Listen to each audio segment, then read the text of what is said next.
Kakek saya itu punya putra namanya Abu Bakar Al-Adni. Punya murid dari kota Tarim. Muridnya kangen, disuruh berangkat sana ke Aden, temui gurunya. Ketika ketemu gurunya, sama gurunya nggak boleh pulang. Nah, di sini saja. Sampai datang bulan suci Ramadan, kangen sama keluarganya di kota Tarim. Jaraknya hampir 1000 kilo itu. 1000 kilo. Malam hari raya sama gurunya diajak lihat jendela. Nih, jendela rumah. Yuk buka yuk. Tuh rumahmu. Tiba-tiba di luar jendela itu yang kelihatan rumahnya yang di kota Tarim. Subhanallah. Ini persis seperti cerita film kartun Doraemon, pintu kemana saja. Ini jendela kemana saja. La ilaha illallah, teman-teman ya. Assalamualaikum warahmatullahi wabarakatuh. Alhamdulillah kita bertemu lagi teman-teman di channel Nasrus Sunnah. Saya punya satu tayangan yang kayaknya kalau antum nonton ini antum akan teringat dengan film kartun Doraemon. Ya, jadi di film kartun Doraemon ada istilah baling-baling bambu agar Doraemon bisa terbang kemana saja. Tapi ada satu juga keajaiban di kartun Doraemon, yaitu pintu kemana saja.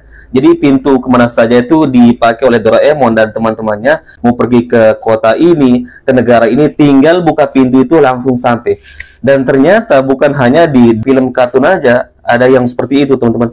Di dunia perhabiban, dunia perwalian pun ada. Tapi bukan pintu kemana saja, tapi jendela kemana saja. Subhanallah teman-teman ya. Biasanya kita tahu di film-film kartun yang ada seperti itu teman-teman. Tapi di dunia perhabiban ini ya, wali-wali Persi Ba'alawi ini teman-teman ada ya. Meskipun bukan pintu kemana saja, tapi jendela kemana saja. Dikisahkan seorang wali atau seorang habib yang sangat rindu dengan muridnya. Jadi muridnya disuruh datang ke rumahnya teman-teman. Sedangkan jarak muridnya, rumahnya dengan gurunya ini sekitar 1000 kilo. Oke, sudah sampai ini, ceritanya singkat ya. Sudah sampai di rumah gurunya, akhirnya berbulan-bulan tinggal di situ ya, sampai masuk bulan Ramadan, bahkan sampai selesai Idul Fitri. Akhirnya muridnya ini teman-teman rindu ingin pulang ke kampungnya, tapi selalu ditahan oleh gurunya. Nanti. Namun karena taatnya si murid ya diikuti ya kemauan gurunya. Kemudian mungkin sudah puncaknya rindu dengan rumahnya, rindu dengan kampungnya teman-teman. Akhirnya si guru ini, gurunya si murid ini ngajak si murid tiba-tiba buka jendela. Mari sini, aku bukakan jendela, kemudian lihat apa yang ada di sana. Begitu si gurunya ini buka jendela teman-teman, tiba-tiba langsung kelihatan rumah si murid itu. Padahal jarak rumahnya dengan gurunya ini 1000 kilo. Subhanallah teman-teman ya. Ini luar biasa, ini luar biasa. Ternyata cerita-cerita dongeng yang kita temukan di film kartun ada ini di dunia nyata. Persi Habib Ba'alawi. Subhanallah. Kemudian si murid ini merasa mungkin nggak cukup ya, hanya sekedar diperlihatkan rumahnya. Dia tetap ingin pulang teman-teman. Akhirnya apa yang dilakukan oleh gurunya? Katanya muridnya ini didorong teman-teman ya. Didorong di balik jendela itu, akhirnya sampai langsung ke kotanya. Cuman didorong ini teman-teman ya. Cuma didorong oleh muridnya dari jendela tersebut langsung sampai di rumahnya yang jaraknya 1000 kilo. Subhanallah teman-teman. Kalau ini dibenarkan berarti antum betul-betul manusia dongeng ya. Betul-betul antum budak pendongeng. Coba kita lihat videonya. Saya mengisahkan ini karena ini masih ya anaknya Mbah Buyut saya sendiri. Buyutnya Habib Abu Bakar bin Abdullah Al-Adni. Saya kan marganya Al-Idrus. Tahu artinya Al-Idrus? Nah, yang namanya Al-Idrus itu singa raja hutan. Singa raja hutan. Dulu leluhur saya dikasih julukan Al-Idrus karena di antara para wali di zamannya beliau adalah pemimpinnya. Jadi kalau kakek saya pimpinan para wali, saya paling ujungnya titik-titik ketularan kan gak apa-apa gitu ya. Nah, kakek saya itu punya putra namanya Abu Bakar Al-Adni. Disebut Al-Adni karena memang tinggalnya bukan di kota Tarim, tapi di kota Aden. Kota Aden. Punya murid dari kota Tarim, muridnya kangen, disuruh berangkat sana ke Aden, temui gurunya. Ketika ketemu gurunya, sama gurunya nggak boleh pulang. Nah, di sini saja. Nah, muridnya nggak boleh pulang nurut, sampai datang bulan suci Ramadan, kangen sama keluarganya di kota Tarim. Jaraknya hampir 1000 kilo itu. 1000 kilo. Kangen, kata gurunya, nggak, Ramadan di sini saja, nurut lagi. Malam hari raya sama gurunya diajak lihat jendela. Nih, jendela rumah. Yuk buka yuk. tuh rumahmu, tiba-tiba di luar jendela itu yang kelihatan rumahnya yang di kota Tarim. Subhanallah. Rumahmu, iya. Itu anakmu, iya. Tambah sedih. Kenapa? Oh, lihat anaknya main-main malam hari raya, kangennya luar biasa. Terus gurunya mau begini, pengen pulang. Iya, tapi yang ngebayang kok, waduh pulang ini sampainya berapa bulan gitu ya. Kapan sampainya ini? Ya udah pulang sana. Didorong keluar dari jendela sampai kotanya. Iya. Allahumma sholli alaihi. Ini loh pengikut Nabi Muhammad SAW. Subhanallah, teman-teman ya. Ini betul-betul cerita ini entah mungkin ya film-film kartun dongeng yang ada di TV terinspirasi dari cerita-cerita Habib Ba'alawi ini, atau justru sebaliknya ya, dongeng-dongeng para Habib ini terinspirasi dari film-film kartun dongeng yang ada di TV. Nggak tahu ini yang mana yang paling benar. Yang jelas teman-teman, cerita-cerita seperti ini adalah dusta di atas kedustaan ya. Apalagi mengatakan ada jendela yang begitu dibuka langsung kelihatan rumah muridnya yang katanya jaraknya 1000 kilo. Ini kan teman-teman, Habib-Habib seperti ini kita dibawa ke negeri dongeng teman-teman ya. Mana ini ajarannya teman-teman yang bisa bermanfaat ya untuk kemaslahatan umat. Tapi kok anehnya teman-teman, ilmu-ilmu seperti itu kok nggak diwariskan di wali-wali yang sekarang ini, di Habib-Habib yang masih hidup sekarang ini. Kan katanya Nopel ini cucunya ya, mbah buyutnya dari wali yang dia ceritakan itu. Masa Habib Nopel ini nggak bisa seperti itu ya, punya jendela kemana saja ya. Coba lihat bagaimana Habib Nopel ini ketika pergi umrah, pergi ke Mekah, coba ya, mungkin dia punya jendela kemana saja atau pintu kemana saja seperti Doraemon ya. Nggak ada. Selalu yang diceritakan adalah keramat-keramat wali-wali yang dulu-dulu yang sudah meninggal dunia. Masa nggak diwariskan? Ajarkan dong ya bagi cucu cicit kalian ya. Kemudian biar kita bisa buktikan di zaman sekarang ini. Jangan hanya ngomong doang teman-teman ya, cerita-cerita tapi nggak ada pembuktiannya ya. Makanya aneh teman-teman, keramat-keramat yang mereka ceritakan selama ini kan tentang keramat wali-wali yang sudah meninggal dunia. Apa maksudnya nih? Agar nggak bisa dibuktikan ya. Coba dong, masa nggak ada yang bisa? Bukankah kalian sering mengatakan Habib-Habib kalian juga di zaman sekarang ini sudah berderajat wali? Sampai-sampai katanya Habib Umar Al-Hafiz itu disebut wali kutub. Coba dong ya, masa wali kutub nggak bisa punya pintu kemana saja atau jendela kemana saja? Kan enak itu, pergi haji, pergi umroh, tinggal buka jendela, buka pintu langsung sampai. Nah, subhanallah teman-teman, ini nyata adalah sebuah kebohongan ya. Ini persis seperti cerita film kartun Doraemon, pintu kemana saja, ini jendela kemana saja. La ilaha illallah teman-teman ya. Sampai kapan Habib-Habib ini terus ya menceritakan dongeng-dongeng seperti ini? Nggak ada ujungnya. Semakin kita kulik, semakin kita gali, terus bermunculan teman-teman ya.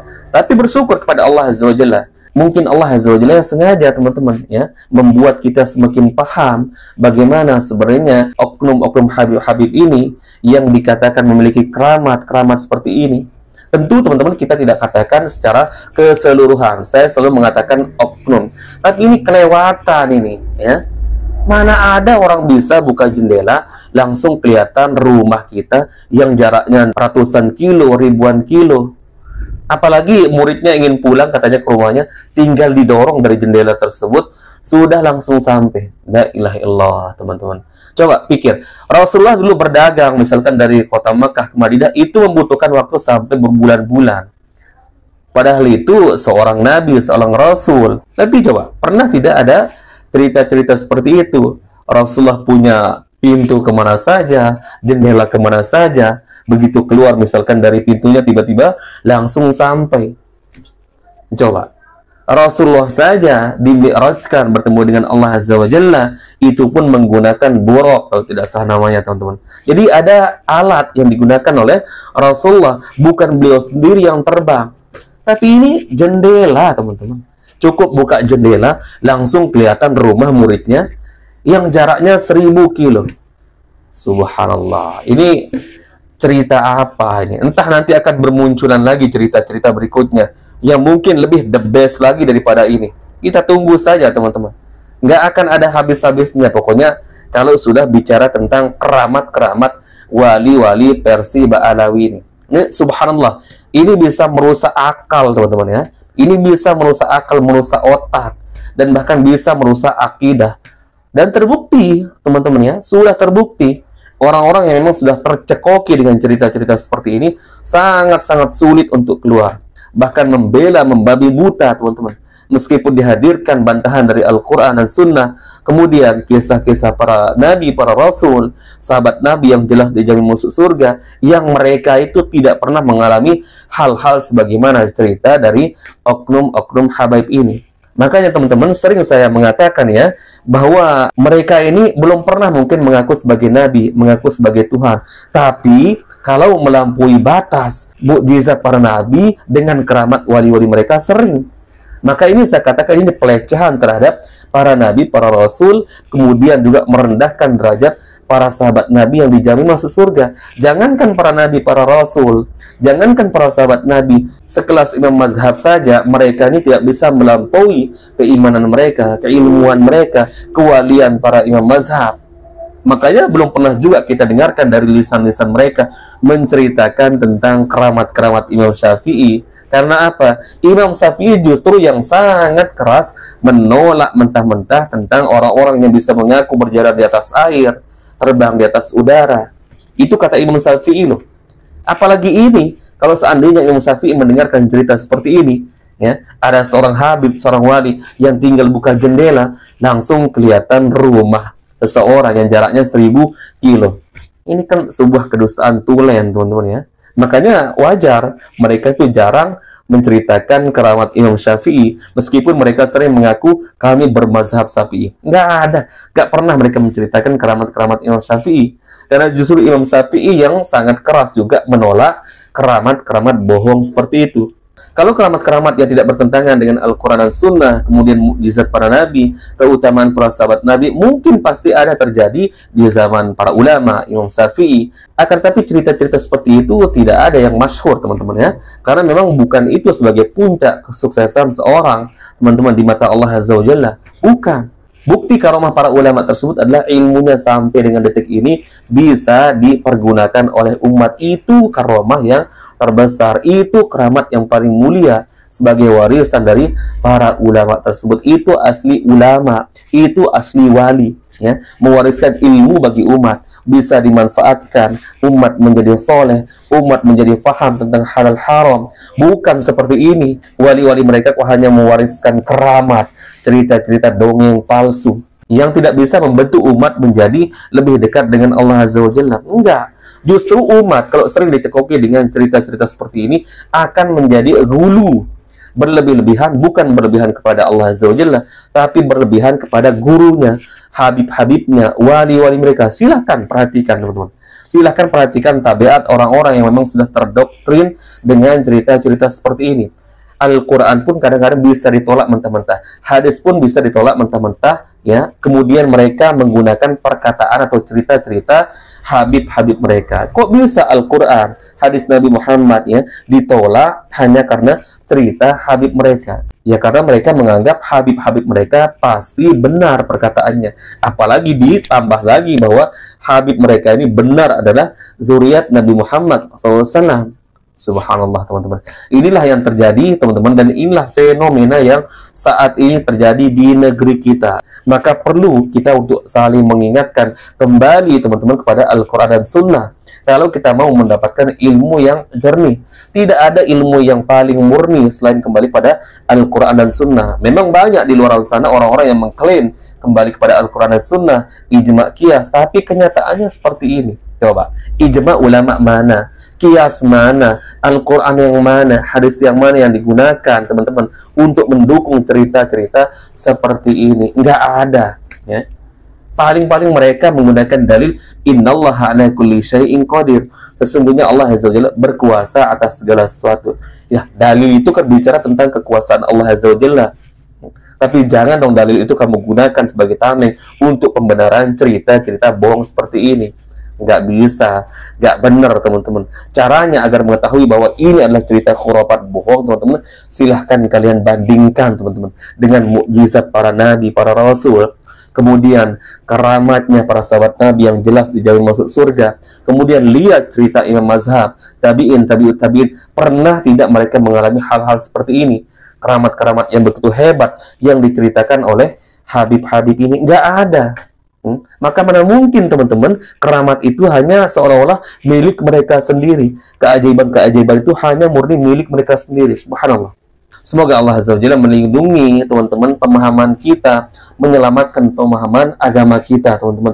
Karena apalagi yang akan kita bawa ke alam kubur kalau bukan amalan agama kita. Dan tentunya amalan agama sangat berpengaruh terhadap pemahaman. Maka pemahaman wajib harus ditimbang dengan Al-Quran dan Sunnah. Barakallahu fikum. Semoga ini menjadi sharing-sharing singkat bagi kita, teman-teman. Semoga Allah Azza wa Jalla memahamkan kita tentang ilmu agama. Dan tentunya ciri-ciri Allah Azza wa Jalla menginginkan kebaikan bagi hamba-hambanya, yaitu dengan cara dipahamkan ilmu agama. Mayuridillahu bihi khairan yufaqihu fiddin. Apabila Allah Azza wa Jalla menghendaki kebaikan bagi hamba-hambanya, maka Allah Azza wa Jalla akan memahamkan dia tentang perkara agama. Kita bertemu lagi di video berikutnya. Assalamualaikum warahmatullahi wabarakatuh.